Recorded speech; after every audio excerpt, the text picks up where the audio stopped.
अस्सलाम वालेकुम। इस वीडियो में हम लॉ एडमिशन टेस्ट को डिस्कस करेंगे। पहले नंबर पे हम इसका तारुफ डिस्कस करेंगे, दूसरे नंबर पे इसका सिलेबस और तीसरे और आखिरी पॉइंट पे हम डिस्कस करेंगे कि आपने इसकी तैयारी कैसे करनी है। अगर हम तारुफ की बात करें तो आज से कुछ साल पहले यानी 2-3 साल पहले वकीलों का एतवार बाजार लगा होता था और ये वकील साहबान इस काबिल भी नहीं थे कि कोई दरख्वास्त लिख सके। इनमें अक्सरियत ऐसे लोगों की थी।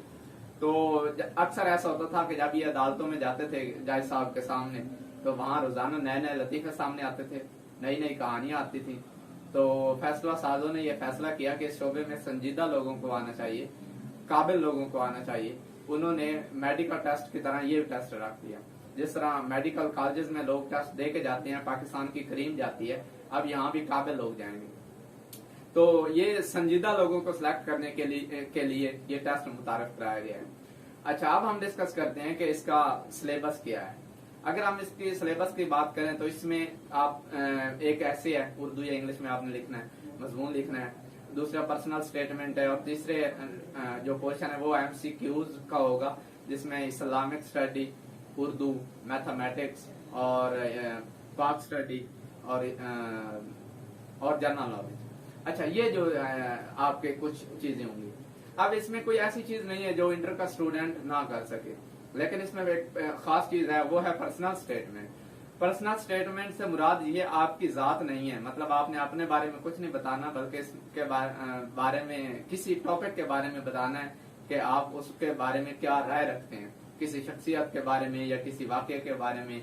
जैसे अभी टिकटॉक पे पाबंदी लगी है या पबजी के हवाले से, पबजी का वो बड़े केस आए हैं सामने, वो बड़ा इशू बना रहा है काफी ऐसा, तो इस हवाले से।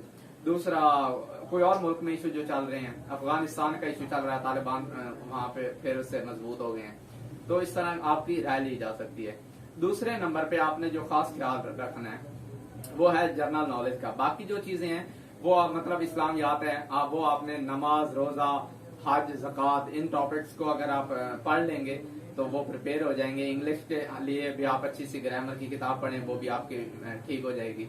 लेकिन जो मैं आपको वो चीजें बता रहा हूँ जिसकी तरफ आपका ध्यान नहीं है या आपको पता नहीं है, वो ये है कि आपने कुछ चीजें सर्च करनी है। मतलब आज से माजी करीब में जो कुछ वाकये हुए हैं, मतलब 2021 जब से शुरू हुआ है, उसमें जो उस दौरान जो तब्दीलियां आई हैं, मतलब हमारे हाई कोर्ट के जज चेंज हुआ, हमारे सुप्रीम कोर्ट के जज बदले हैं, हमारा बलोचिस्तान का गवर्नर अभी बदला है। तो इस तरह की टाइप की जो भी तब्दीलियां आई हैं आपकी वो नजर में होनी चाहिए। और दूसरी जो चीज मैं आपको बताने जा रहा हूँ वो है इंटरनेशनल डेज की लिस्ट निकालें, गूगल करें, वो आपको याद होने चाहिए और नेशनल डेज भी याद होने चाहिए।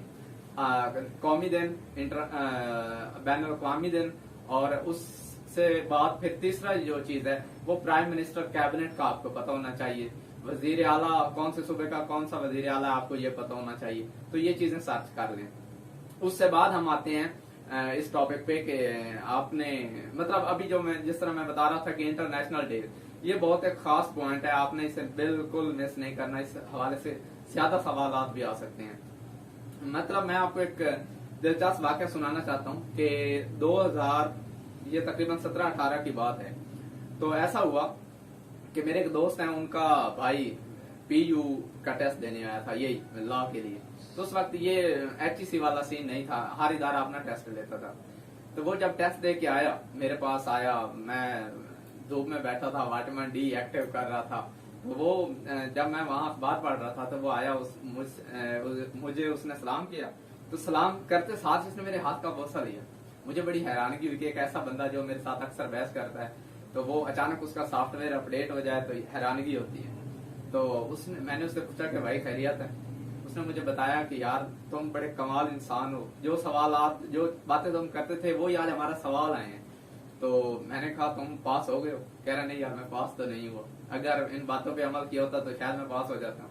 अच्छा, अब आपको बताने का मकसद ये है कि उसमें सवाल आया था कि मलाला डे कौन सा दिन है। मतलब आपको एक मिसाल दे रहा हूँ, और मैं उससे 2-4 दिन पहले जब हम इकट्ठे बैठे थे, खाना खा रहे थे, तो मैं और वो इसी टॉपिक पे बात कर रहे थे।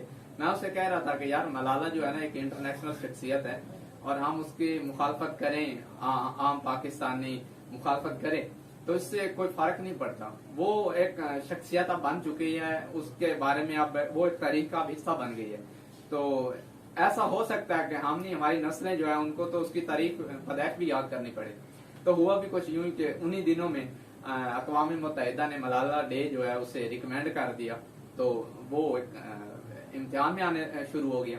तो मतलब बात चीजें हम अपने तासुब की वजह से, अपनी गफलत की वजह से जो है उनको इग्नोर करते हैं, लेकिन वो हमारी कामयाबी में वो चीजें फिर बाद में रुकावट बन जाती हैं। तो आप जब तैयारी कर रहे होते हैं तो किसी भी हवाले से कोई तासुब ज़हन में रख के आपने तैयारी नहीं करनी। आप बिल्कुल तासुब से निकल के सोचा करें, और अगर आप तासुब से निकल के ये चीजों को देखेंगे, सोचेंगे, तो ये दुनिया बड़ी आपको खूबसूरत नजर आएगी और इंशाल्लाह आप कामयाब भी हो जाएंगे। इंशाल्लाह दोबारा किसी वीडियो में फिर मुलाकात होगी। ये वीडियो आज मैंने खास तौर पे इसलिए बनाई है क्योंकि मेरा भतीजा आसिम अली जो है वो भी इसी टेस्ट की तैयारी कर रहा है। मेरा एक बहुत ही प्यारा दोस्त है मेरे गांव से, अंसर कलेक का, वो भी तैयारी कर रहा है। तो उन्होंने ये मुझे कहा था, उनकी फरमाइश थी कि हमें इस बारे में बताएं। तो चूंकि मैं उनसे बहुत दूर हूँ, कई 100 किलोमीटर फासले पे हूँ, तो मैंने सोचा कि उनके लिए नहीं बल्कि हर नौजवान के लिए ये वीडियो होनी चाहिए। मेरे लिए हर नौजवान ही मेरे भतीजे की तरह है, मेरे भाइयों की तरह है, मेरे अपने बच्चों की तरह है। तो इंशाल्लाह मेहनत करें, बाकी मेहनत करें और रिजल्ट जो है उसको छोड़ दें। बस तू मेहनत करते मेहनत दा सिला जाने खुदा जाने, तू दीवा बाल के रख जा हवा जाने खुदा जाने। खुदा हाफिज।